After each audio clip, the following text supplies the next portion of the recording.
Yo, my name is Ben Canning and I run an online coaching company called benhackshealth. We help hackers, tech pros, cybersecurity professionals unfuck decades of bad habits and self-neglect and finally take control of their health and rebuild their life beyond the keyboard. But this video isn't about that, and it hasn't always been this way. Before I was a coach, before the business, before the client transformations, the podcast or the program, I was destroying myself. Not in a dramatic cry for help kind of way. In a quiet, I'll cover this up with fake confidence fueled by alcohol and other miscellaneous illegal substances kind of way. It's the kind of destruction that looks normal from the outside. Drinking 5 nights a week, living mostly on Jägermeister and Hennessy, working 100-hour weeks building someone else's dream, pretending everything was fine. And honestly, it was fine. But fine is where most people stay, and I don't want to be most people. Fine is what could have killed me. And part of me had accepted it for what it was, and it wasn't that bad. And to be honest, I probably didn't even really know who I was. I never really felt like I fitted in, but I had found that going out and getting fucked up, I was good at that. And people liked being around that version of me. At this point, I was 26, I was generally intoxicated, skinny fat, underconfident, unhappy, living in my grandparents' spare room, and I had no idea how to get out. This video is the story of what happened next, how I hit the wall, what I found on the other side of it, and why I coach the people I do now. If any of this sounds like where you're at right now, stick around because I've been there and I got out. February 2014, a friend of mine had just qualified as a personal trainer. He needed a first client, a first before and after, to sell his service. So I said yes, without hesitation, desperate for something to change. We agreed to do 8 weeks, nothing crazy. Just train, eat a bit better, and see what happened. I'll be honest, I didn't have a fucking clue what I was doing in the gym. I'll be honest again, Anthony was new to coaching, and I'm not sure he knew much more. I also went through the everyone's looking at me, I'm not supposed to be here stage. I remember walking into the leg room in Rock Pit Gym, huge bodybuilding gym in Lisbon. I must have been about 155 pounds max, surrounded by monsters, like enormous fucking dudes. Just thinking, what the fuck am I doing here? But I stuck with it. That was 591 weeks ago, and I've never looked back or been back to the leg room in Rock Pit either. Now, back then, I was working the same job and still drinking at the weekends, still living in my grandparents' house, still unhappy, just a little bit more in shape, and infinitely more sore all of the time. But something bigger had shifted. The gym became my new addiction. It was still an escape, just a better one. It gave me structure. It showed me that I was in control. It taught me about failure. It gave me confidence in my own abilities and belief in myself. It gave me space to think and breathe and figure some shit out, and ultimately to reinvent myself. For the first time in years, I didn't feel like I was spiraling. I was progressing. I was building something. The more I got into it, the more I wanted from it. How could I get more from my sessions? What if I actually stopped acting like a pisshead at the weekend? Every decision, every rep, and every meal. Every day closer to a better version of myself. I'd be lying if I said I wasn't chasing a vanity metric, and you'd be lying if you said the same.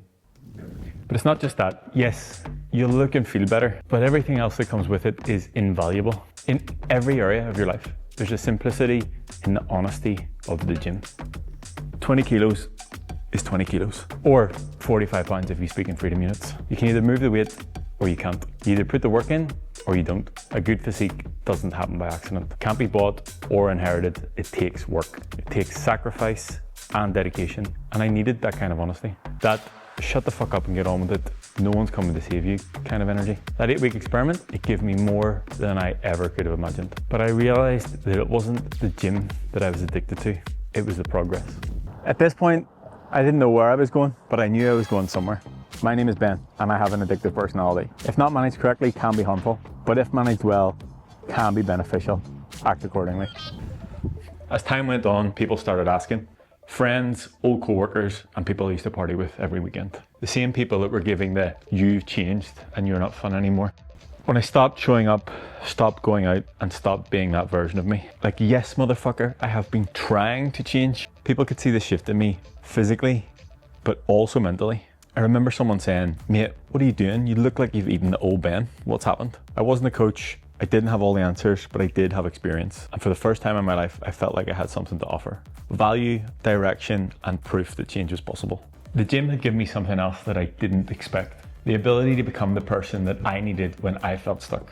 At the time, I had an online coach trained by JP. He's the biggest short guy that you'll ever see in your life. This was 10 years ago when online coaching was barely a thing. He'd send me an email once a week and I would follow it like gospel. One day it hit me. Wait, This guy gets paid to send me emails. I wasn't mad at it. I respected it because it was working. He was helping me change my life from his laptop, and that stuck with me. I couldn't stop thinking about it. What would it take to make that my reality? What if I could help people from anywhere while being anywhere? No office, no boss, just one guy and his laptop on a mission to show people what's possible. I had no idea what it would look like, no clue where to start, but I'd already proven one thing to myself. Walking into that gym, that was enough. I didn't expect it to be easy, and I wasn't afraid of hard work. This could be something that allowed me to give back, something that mattered, something that I could build from nothing. That was the first time I saw a real possibility, not just for a better body, but for a better life.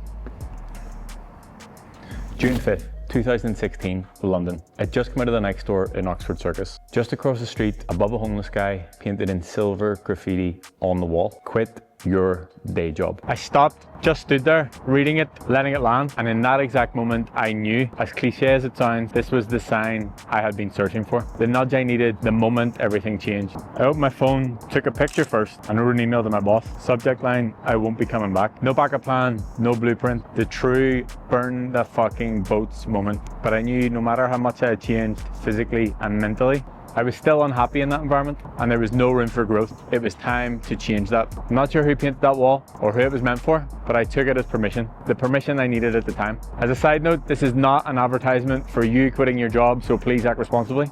The next day I woke up and thought, oh fuck, am I actually doing this?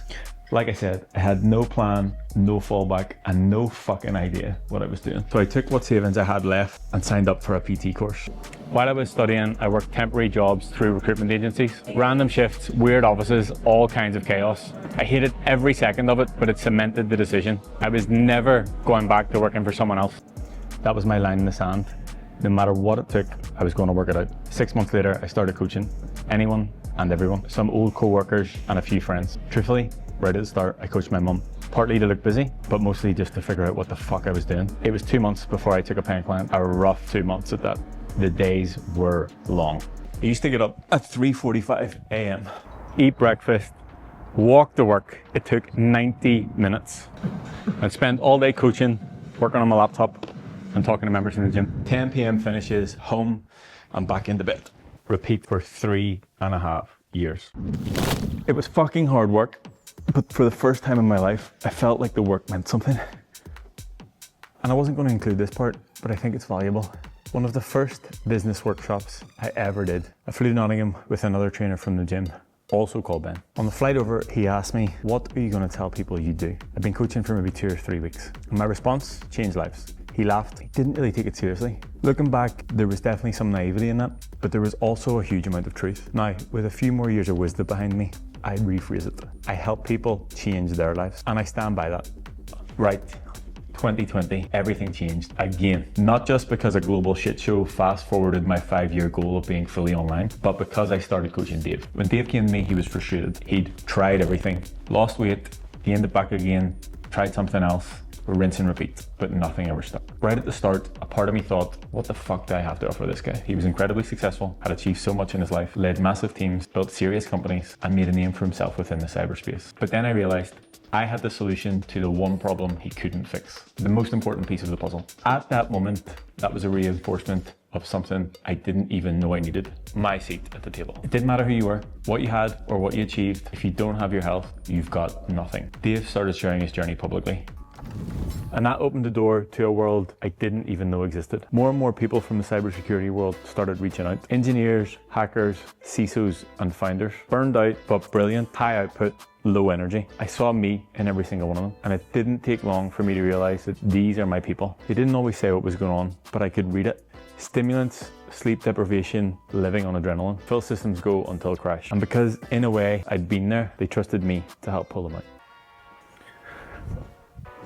Not just with macros and reps, but with ownership and identity and structure. This is when coaching stopped being a job and became a mission, because now I'm traveling the world with my laptop, working with people across the planet, living a life that I once imagined from a bedroom in my grandparents' house. But I found more than just freedom. The goal with We Hack Health is simple. Change the narrative of an entire industry. Build a system for high performers who have been burning out in silence for too long. Help people reclaim their lives without losing their edge. And the fact that I even get the chance To do that, coming from the guy who once got Hennessy tattooed on his foot, yeah, it's insane to think about. So, why do I coach now? Because I didn't grow up in sports, I wasn't shredded at 16, and I did everything I could to avoid PE at school. No six-pack, no sports day medals, no early signs of greatness. I was written off early on, even by myself. Everything that you have seen, I built it. One session, one rep, one decision at a time. And that's why I coach. I know that's possible. When you finally take control, when you stop waiting for the perfect moment,